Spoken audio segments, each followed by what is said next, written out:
Good evening, everybody, and welcome to Carving It Up Live right here on Facebook Live, YouTube, and on Twitter. As always, I am Bryson Carver. We are presented to you by The Grid. It is exciting to be here. We got a packed Week 6 ahead of us in the NFL. We actually got a packed Week 7 ahead of us in college football. I'll talk a little bit about both. I'll lead the show a little bit. I'll try and spend as little time as humanly possible on last night. Commanders, Bears, two once proud franchises who are now in the dumpster.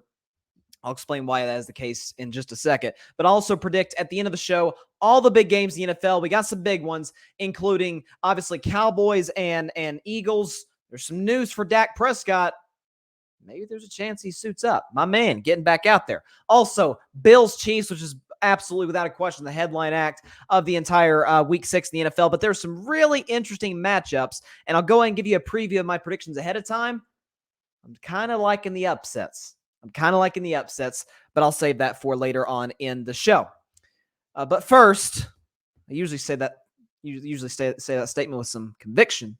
I have absolutely none right now. The Washington Commanders beat the Chicago Bears 12-7 last night. If we thought last week was bad, this made last week look like last year's playoff game between the Bills and the Chiefs. It was that bad of a football game. First of all, I'm not so sure the NFL shouldn't at least consider, they'd never do it for money purposes, but at least consider minimizing the number of Thursday night football games, if not completely cutting it out entirely. Because you see, I heard an NFL player say yesterday, I think it was Dorrance Armstrong of the Dallas Cowboys, who's had a really good year, by the way. And he was talking about his body never really feels right after a game on Sunday until Thursday. So by Thursday, he's just starting to feel like he used to, and you got to go right back out there and play a game. And in this case, at Soldier Field, it was an absolute snooze fest. A little interesting late, I will say that. Washington gets the ball back after Chicago turned it over on downs after a dropped pass, and they get into field goal range. Sly misses the field goal, and Chicago goes right down the field, led by mostly a Justin Fields 39-yard scamper all the way down inside of the Washington 10-yard line. Of course, two dropped passes, tough catches. Both were tough catches, but absolutely catchable. Fell incomplete, and the Commanders survived by the skin of their teeth. Barry has a suggestion. Okay, I'm down for this. He said, I honestly believe they need to move it to Friday instead of Thursday. Well, it's an extra day of rest. And in that situation, even if you say, well, okay, if they play Thursday, they get that Friday off. Yeah, but what's the difference in getting 9 days off as opposed to 10 days off? Whereas 3 days off compared to 4 days, if it were a Friday night game, big difference. I heard Joe Burrow talking about that last week on a podcast.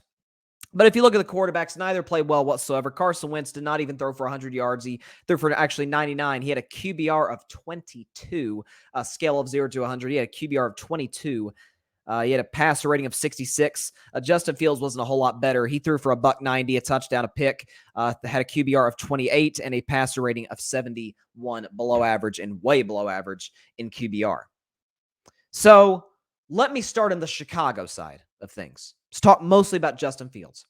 So Justin Fields, you guys know I really liked him coming out of Ohio State in 2021. I said of the 5 quarterbacks, that's to this point certainly the best quarterback draft we've had in a few years. I said all 5 are not going to pan out. Anytime you have 4 or 5 great quarterback prospects, it never happens where all of them pan out. It never happens. But I said Trevor Lawrence has the greatest chance to be successful just because of his God-gifted, just incredible natural talent and obviously his work ethic and his football IQ. I loved Trevor Lawrence.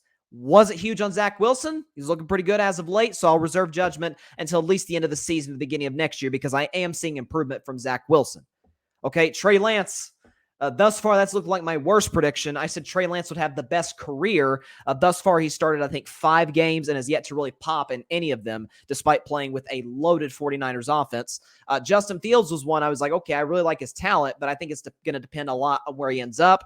He's in Chicago right now, sort of touch on that in a minute. And then Mac Jones, you knew, I didn't like at all. I said he had the lowest ceiling, and due to the fact that he was going to the New England Patriots, I thought he had the greatest chance outside of Zach Wilson to bust. And thus far, 2 years in, There's a chance he might get his job stolen by Bailey Zappi. But back to Justin Fields, what I'm looking at with him is this. Because I've always believed two things can be true. I mean, it's a crazy concept for some people out there, but it really is the case. Like what I talk about with Russell Westbrook. Yeah, he won MVP. The triple-doubles are impressive, but he's not a winning basketball player. Two things can be true. Same thing with Justin Fields. Two things can be true. Okay? Ryan Fitzpatrick, and Fitzpatrick caught a lot of flack on social media. Fitzpatrick is on the Amazon pregame and postgame show. He said Justin Fields is a one-read quarterback, which happens with a lot of young QBs. But Justin Fields, if the first read isn't there, he takes off running. And that happens sometimes with a lot of guys who are athletically gifted.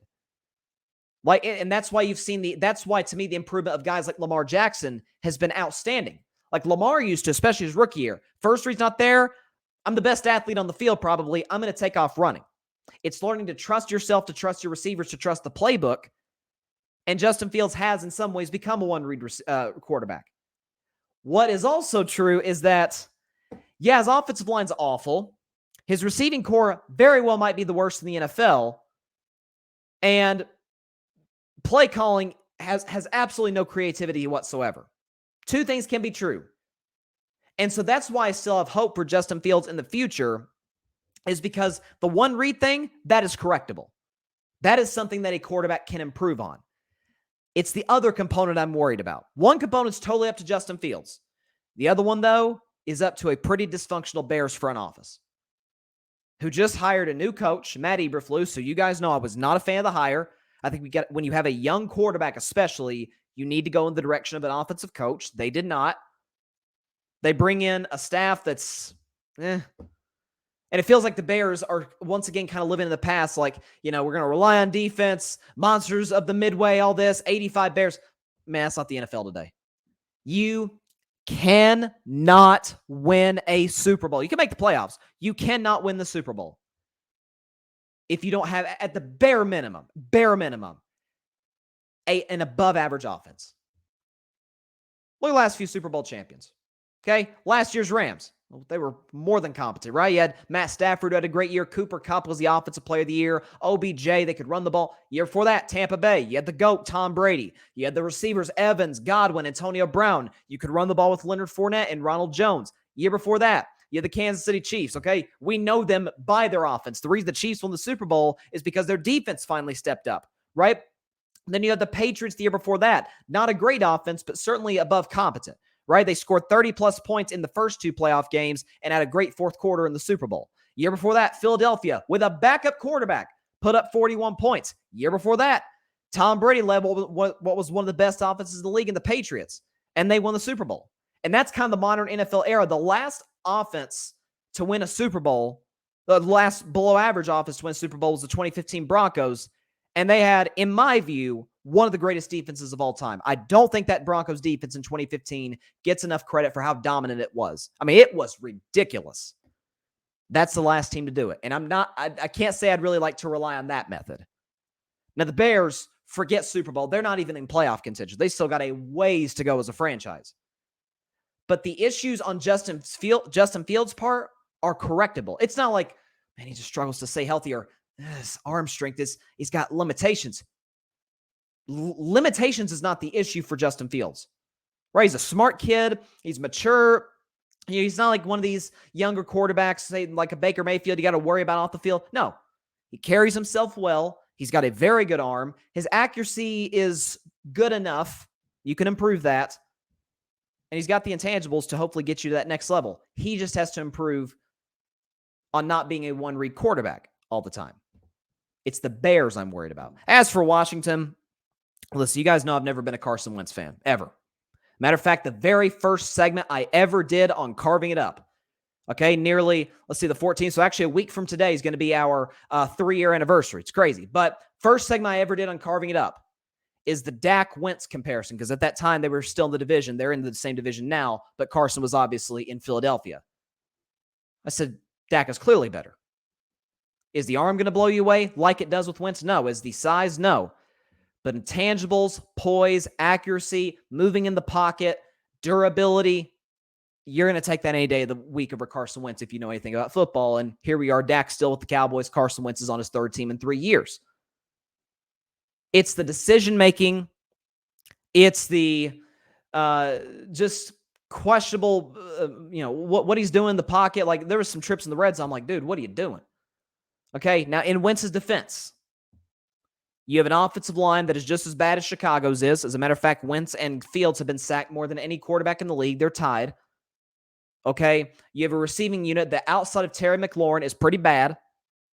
And defensively, yes, Washington's secondary played well last night, but it's against the Bears, folks. Come on. Most secondaries, unless you're Minnesota, which concerns me a little bit for the Vikings, play well against the Bears. So for Washington, okay, yeah, you won the game last night, scoring 12 points. I'm not, and your quarterback throwing for sub 100 yards. I mean, what do you want me to give you, a cookie? I'm not going to overreact to this. So, look at the Commanders' schedule from here. They got the Packers. They're not winning that game. At the Colts, I don't think they'll win. Vikings, no. Eagles, definitely not. They could beat the Texans, maybe Atlanta, although I really like where Atlanta is right now. They surprised me a little bit. Giants back-to-back, Niners, Browns, Cowboys. This feels like a 4 or 5 win team. This feels like a team that needs to focus on getting the number 1 pick, or at least a top 5 pick, and get one of these top young quarterbacks, a CJ Stroud, a Bryce Young, a Will Levis, a Hendon Hooker.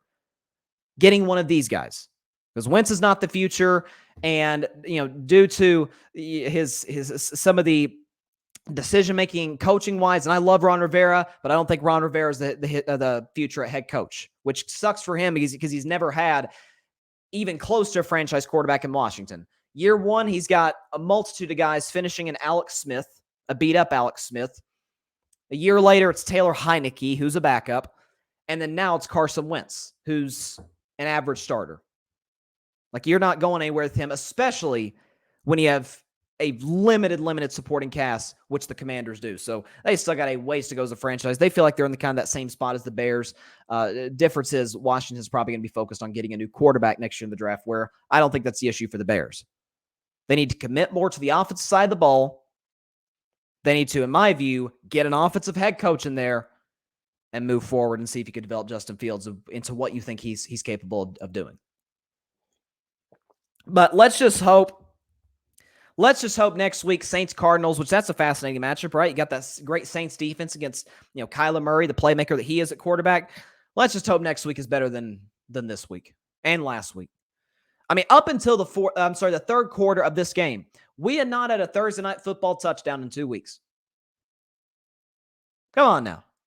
The only winner in this situation is the NFL due to ratings and Jeff Bezos due to this deal. So, man, this is not good. All right, so listen, man, we got some big time matchups in the NFL coming up this weekend, but also some big college football matchups.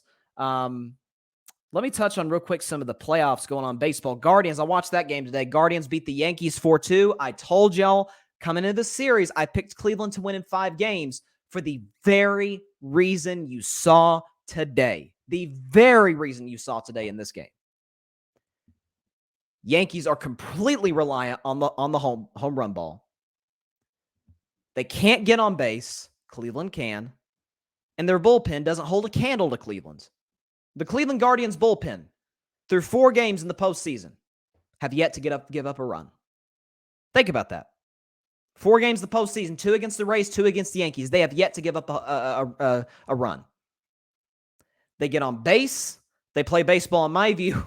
I hate to sound like really old-timey. I'm 19. I guess I can't sound that old-timey. But focusing on just getting base, relying on pitching, that is the playoffs. By the way, the Guardians closed the season way better than the Yankees. They finished 24-6. Okay, now they're now 3-1 the postseason. And I said at the end of the day, when it came down to it, Terry Francona versus Aaron Boone. Like, that's, I don't even think any of us even argue about that for a second. Okay, Aaron Judge went 0 for 5 today. After the Giancarlo Stanton run in the first, that was all she wrote offensively for the Yankees. That was it. So, great win by the Guardians. I can't believe I'm finding myself rooting for Cleveland, but because you guys know I can't stand Cleveland sports or their fans, but I will always root for a Cleveland team, whether it's back in the day, whether it was the old Cleveland team name, now the Guardians, give me those guys over the Yankees, okay? And you got the Phillies up 6-0 on the Braves, barring a pretty miraculous comeback by Atlanta. It looks like Philadelphia might be about to be a win away from the NLCS, which is, it's crazy. This is why I love the postseason, because you got 3 NL East teams make the playoffs: Braves, Mets, Phillies. And the closest one thus far to reaching the NLCS is not the Mets, who got knocked out in the wild card. It's not the Braves, who are probably about to trail 2-1. It's the 6th seed Phillies. But listen, relying on their pitching, the bullpen's been excellent. Timely hits. Rhys Hoskins, early in the game, the 3rd inning, hit a 3-run shot into left, and it wasn't a bat flip. It was an angry Gronk spike. Rhys Hoskins spiked the bat. It was awesome. It was epic. It was still not as good as Jose Bautista. That's still my favorite bat celebration that I've ever seen in the playoffs, but it's up there. And Dodgers and Padres, by the way, play tonight. First pitch a little after 8:30 Eastern in San Diego, or 5:30 Eastern in San Diego, 8:30 if you're here on the East Coast.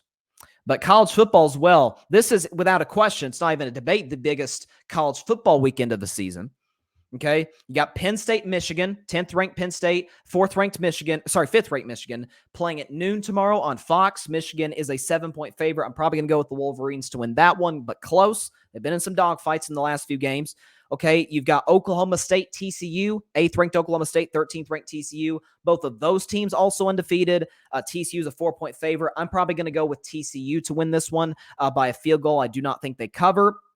Okay, you've got Mississippi State, Kentucky. That's an interesting one, the SEC. Bulldogs are favored -3.5. I'll probably go with Kentucky. I think they get Will Levis back. And then USC, Utah, tomorrow night at 8 Eastern on Fox. Utah is a 3.5-point favorite. I will take USC.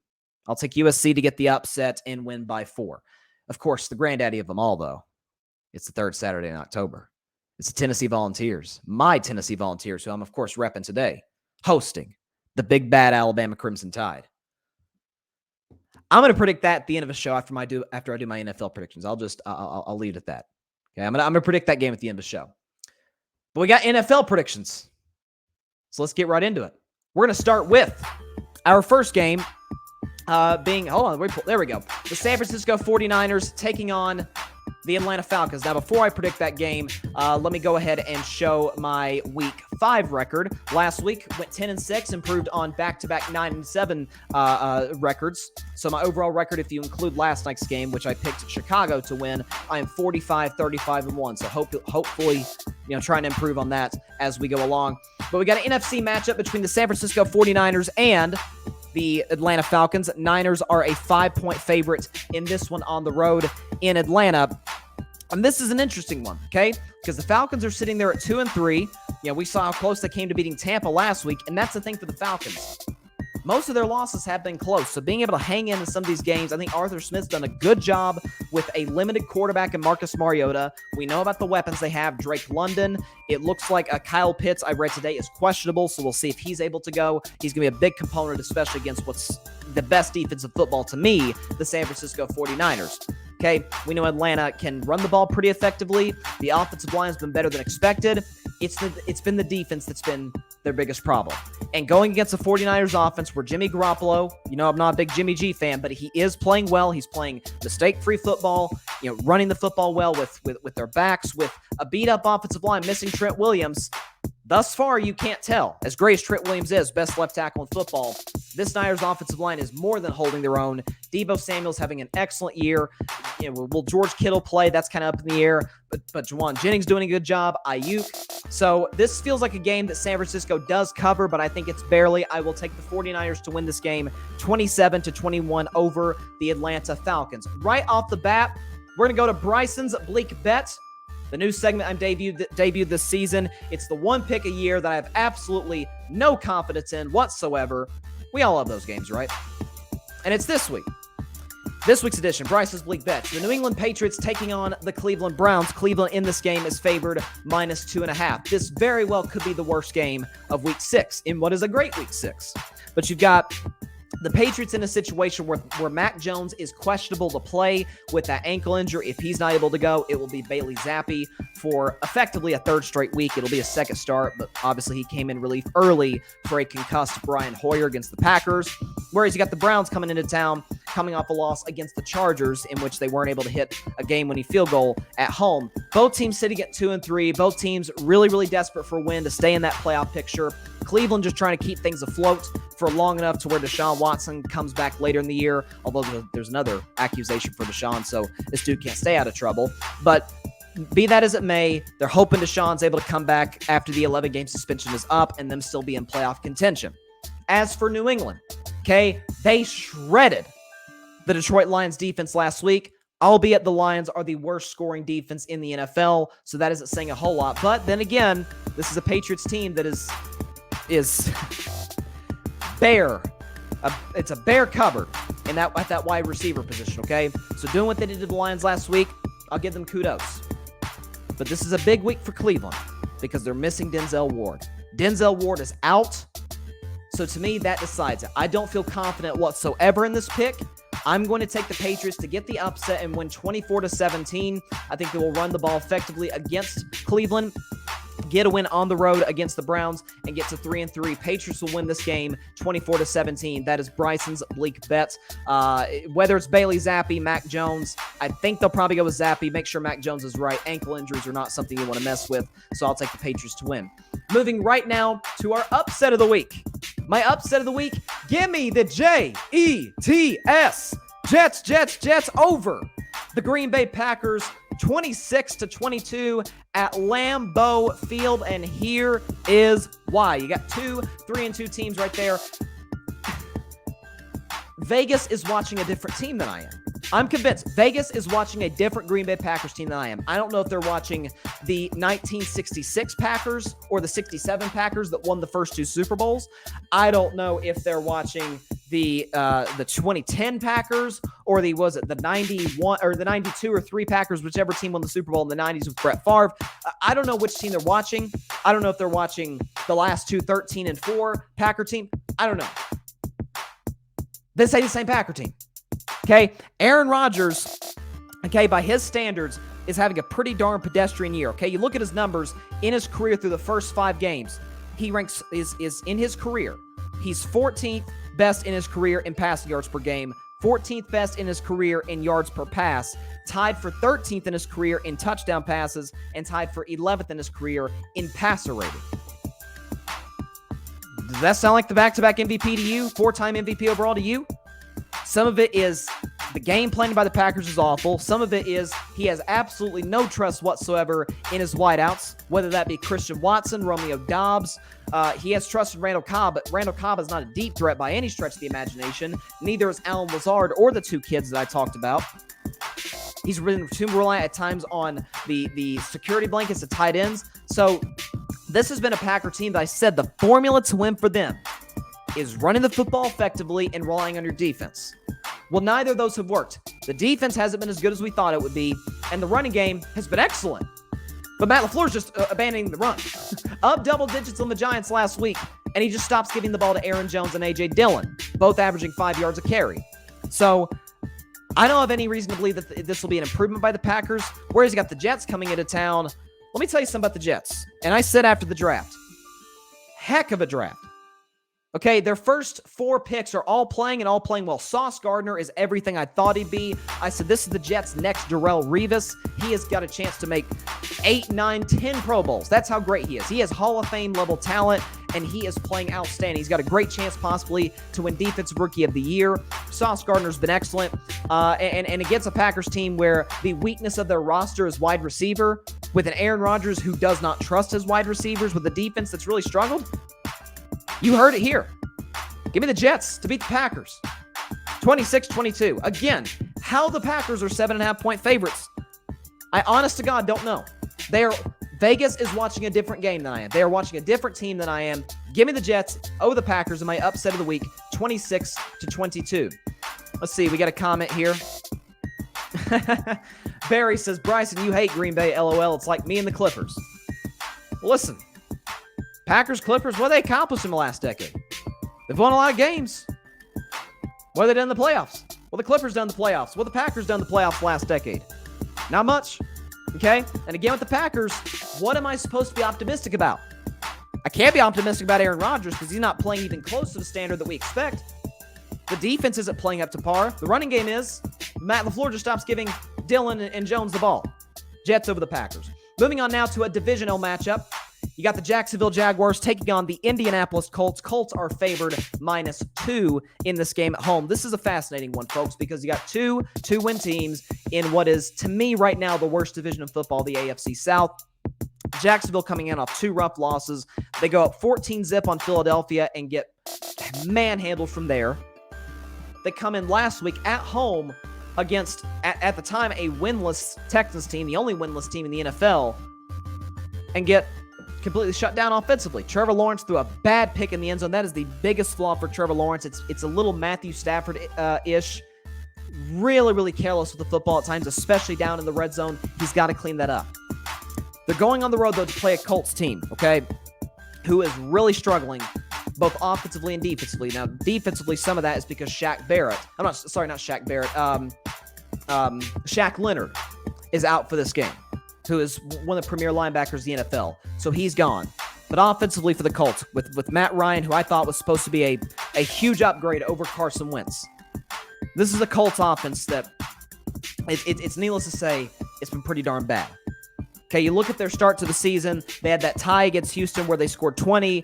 They get shut out by Jacksonville in Jacksonville. They score 20 against the Chiefs, 17 against the Titans, and then 12 last week against the Broncos. Now, all of those teams, most of those teams, have respectable or very good defenses. Jacksonville, not really. We talked about Jacksonville having that long winning streak at home against the Colts. The Colts have a similar winning streak. And I have a feeling that this is going to be a nip-and-tuck game, as divisional games mostly are. And I think Trevor Lawrence is going to make that one mistake late in the game, just like he did last week against the Texans, that cost the Jaguars. I said the Jaguars were a 6-win team this year, with all of their loss, or most of their losses, being nip-and-tuck, down to the wire. I think this is one of them. Give me the Colts to win this game and get over 500, beating the Jaguars 21-20 in this game. They're favored by 2. I do not think they will cover, but they will beat Jacksonville outright 21-20. Moving on to an interesting game. You got the Minnesota Vikings taking on the Miami Dolphins. In this game, Minnesota is favored -3. I almost had this as my if I were a Bettin Man game. Explain to me, folks, how the Minnesota Vikings are only getting 3 points. I get they're on the road. I get that. But we know Tua's out. Teddy Bridgewater's also out with a concussion. So you got young Skylar Thompson in there at quarterback, who really struggled last week, which I'm not going to be brutal on the kid. He got thrown into the fire last week against the Jets on the road. But young Skylar Thompson, okay, with a defense that, folks, I don't think it's getting enough attention. The Dolphins' defense is not playing that well this season. They had the one game, it's Buffalo, where they played well. They had that 40 minutes. Buffalo had 40 minutes time of possession, and Miami still, ended up holding them under 20. But they gave up 38 against the Ravens, 27 against Cincinnati, and then a 40-burger against the Jets last week. So going against a Vikings offense, where Kirk Cousins is starting to pick up his stride a little bit. Keep in mind about Kirk Cousins, it is not primetime. It is not Monday Night Football or Sunday Night Football, so not much to worry about in that regard. Justin Jefferson is doing Justin Jefferson things, folks. He's making it as tough as possible for us not to call him the best receiver in football. You got Dalvin Cook running the ball well. The offensive line's been good. The only concern for me about the Vikings has been their defense. Last week, they're in a nip-and-tuck game with the Bears. We looked at how bad the Bears' offense was last night. It's the same offense that put up 20-plus on Minnesota. That's the only thing I'm worried about, and maybe that's why Minnesota is only getting 3 points due to the weapons Miami has. Tyreek Hill, Jalen Waddle, and company. But I still think with obviously the superior quarterback, with, in my view, a superior coach, I like Kevin O'Connell way more than I like Mike McDaniel. I was never a big fan of the Mike McDaniel hiring. I would love the Kevin O'Connell hiring.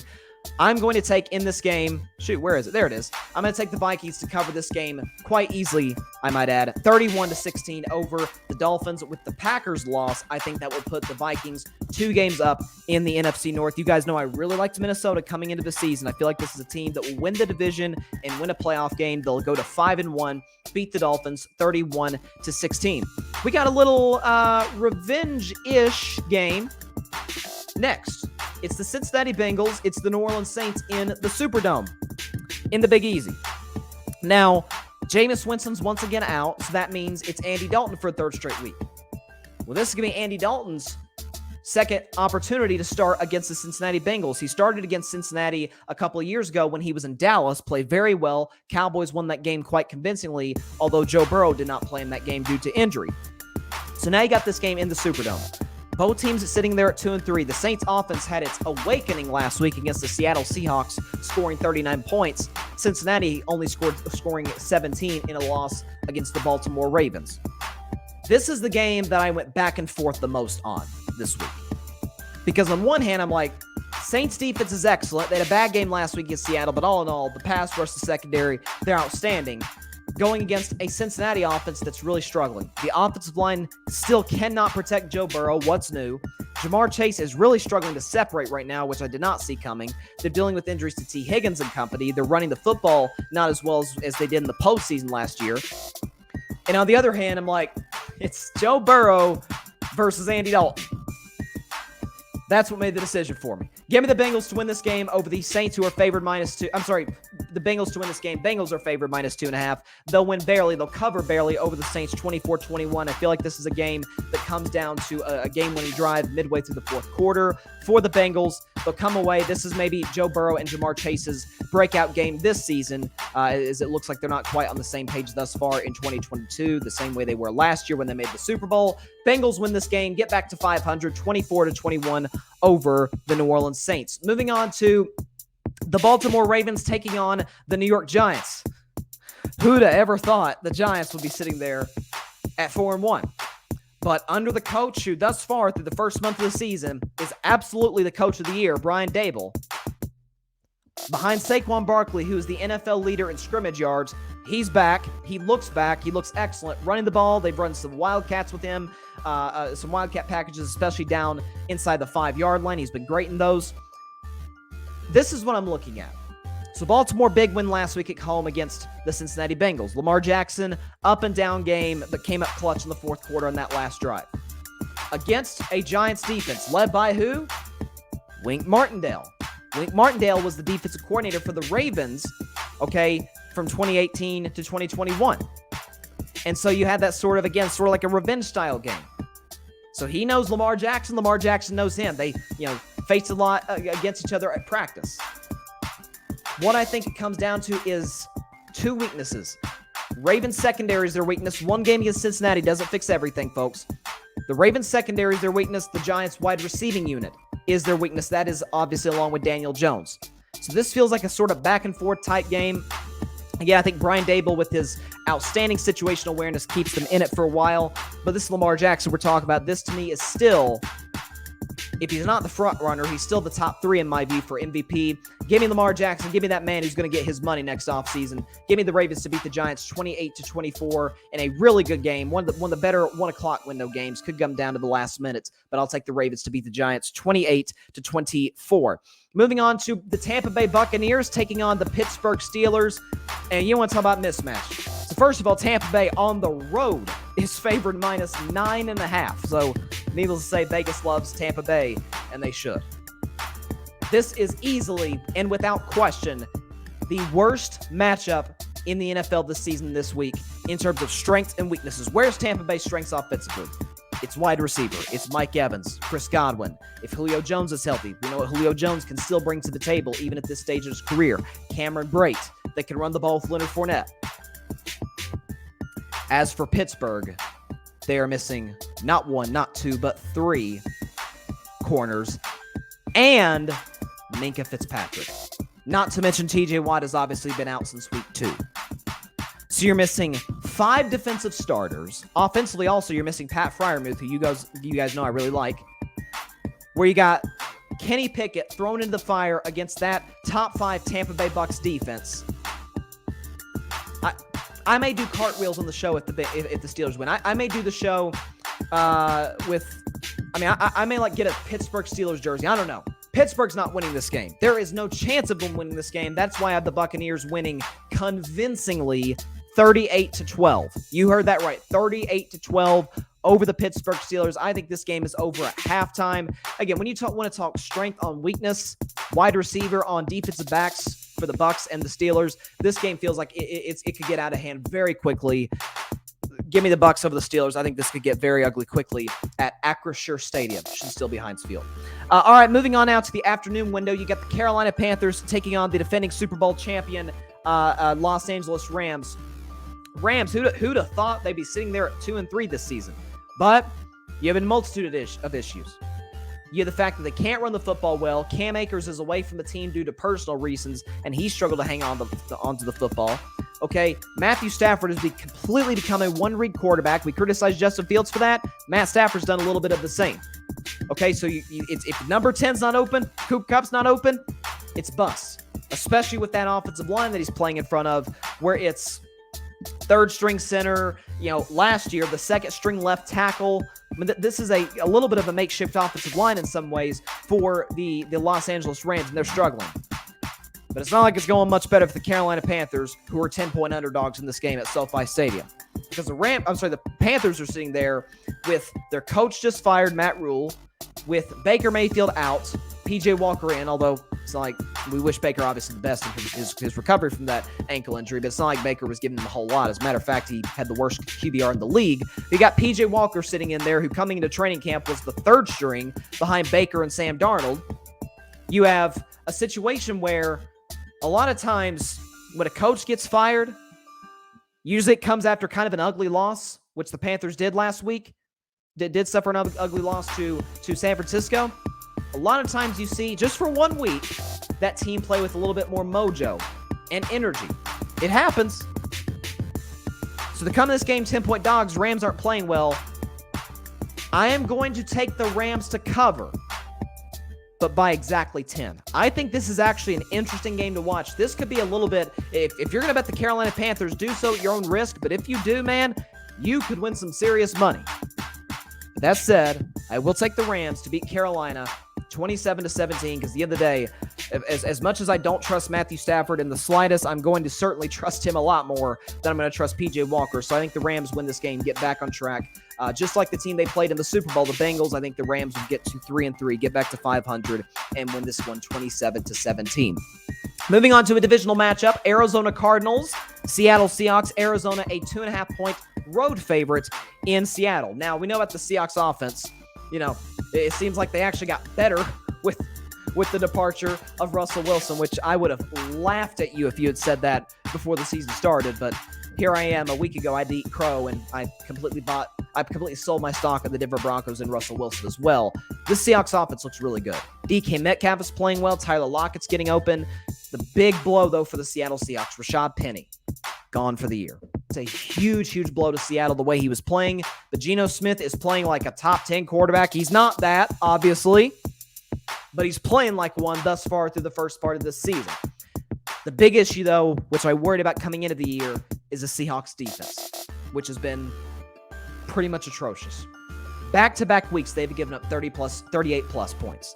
They give up 40, they've given up, 39-plus points. 45 to the Detroit Lions last week, 39 against the New Orleans Saints.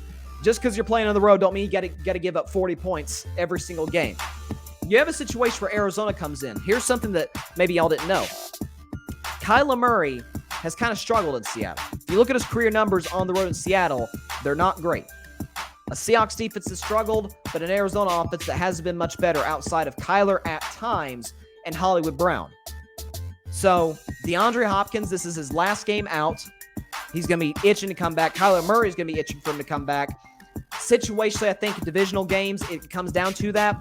And if it's Pete Carroll, Cliff Kingsbury, I'm going to roll with Pete Carroll. I think this is a close game. I do not think I'm going to take Seahawks plus 2.5.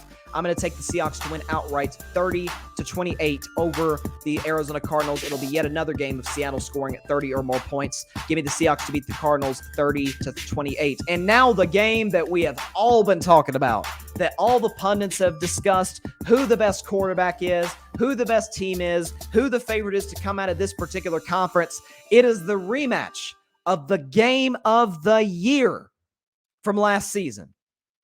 the 4-1 Buffalo Bills, the 4-1 Kansas City Chiefs, Arrowhead Stadium, Nance and Romo on the call, CBS. It's a big one. This is the game that we all circled when the schedule came out. Week 6, October 16th, Bills, Chiefs. We got to watch it. Allen Mahomes once again. The Bills are 2.5-point favorites at Arrowhead. It is the first time in Patrick Mahomes' career that he has been a 2.5, forget 2.5, that he's ever been a home underdog. That's never happened in Patrick Mahomes' career. It's happening now.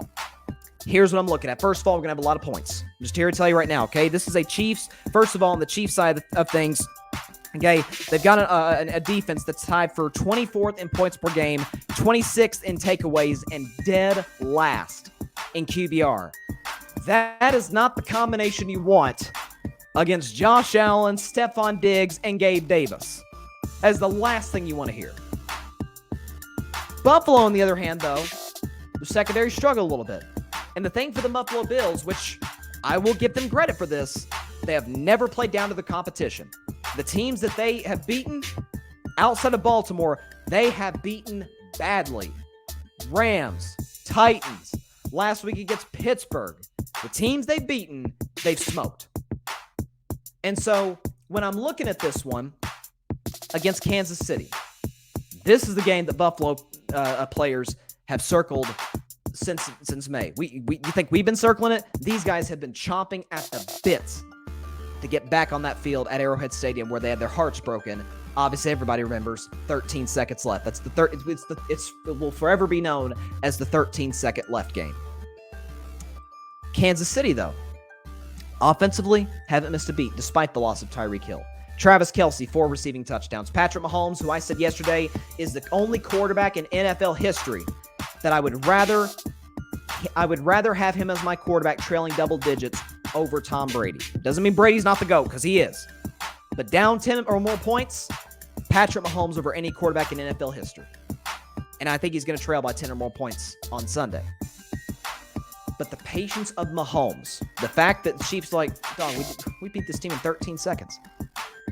We could score on any defense in the NFL. A Bills a secondary that is still dealing with injuries. It's back and forth. It's high scoring. It's not as great as it was last year, but it's an exciting one. But the Chiefs, despite some of their problems at kicker due to the injury to Harrison Butker, will win this game at the gun on a walk-off field goal by a final score of 37-34 over the Buffalo Bills. They will win this one, get to 5-1. We talk about the Bills have a chip on their shoulder, so do the Chiefs. Like, timeout, we beat this team last year and we're underdogs? Come on now. Give me the Chiefs to win this one 37-34 over the Buffalo Bills. And moving on to the nightcap, the second best game of the weekend.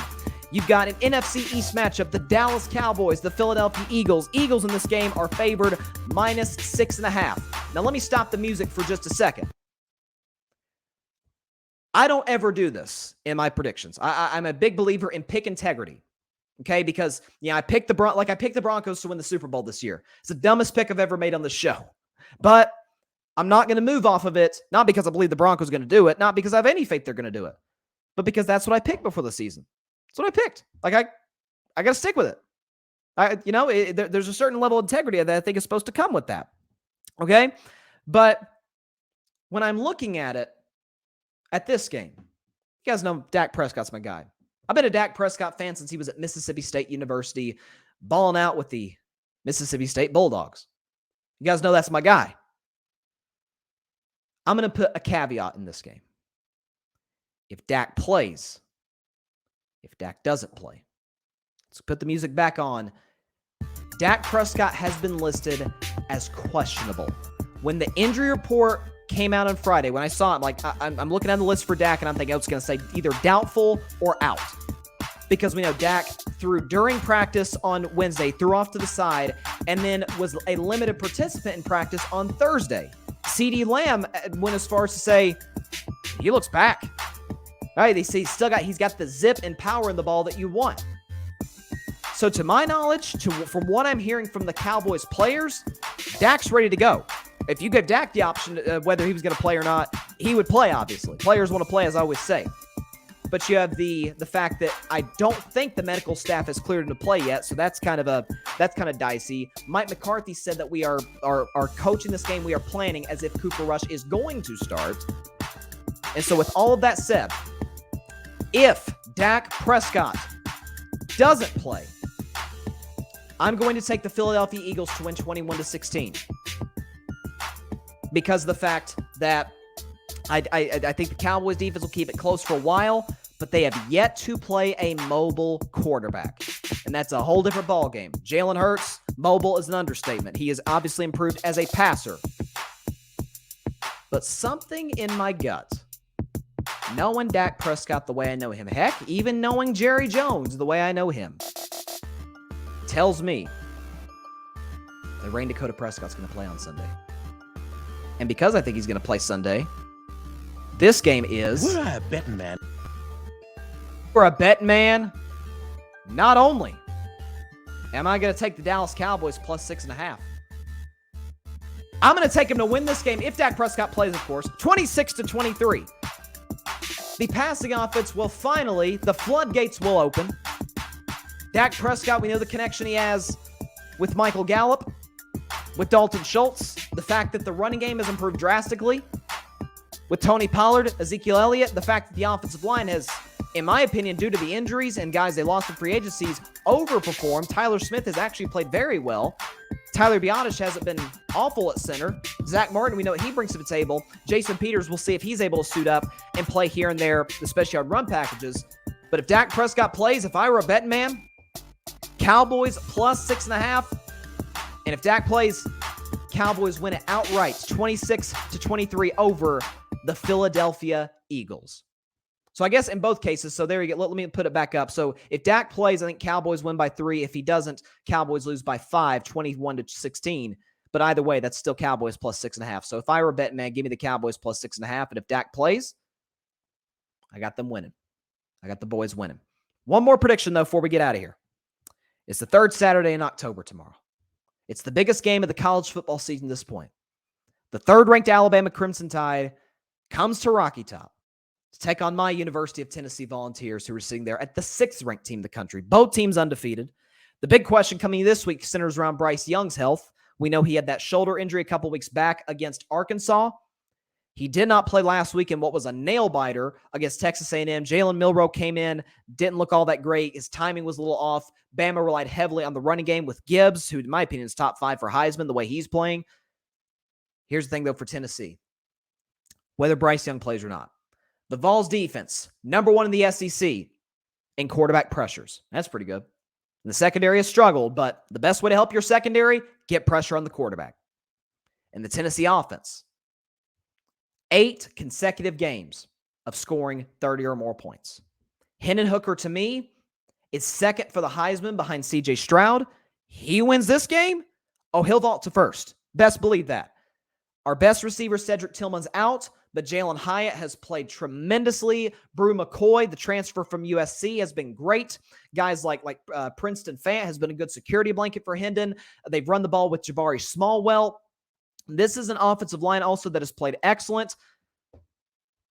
You know who I got. Give me the Tennessee Volunteers to beat Alabama 38-35. How on God's green earth Alabama's favored -9 is unknown to me. And if you look at the reports, everybody who's putting their bets in is putting in Tennessee +9. Yeah, you think? You think?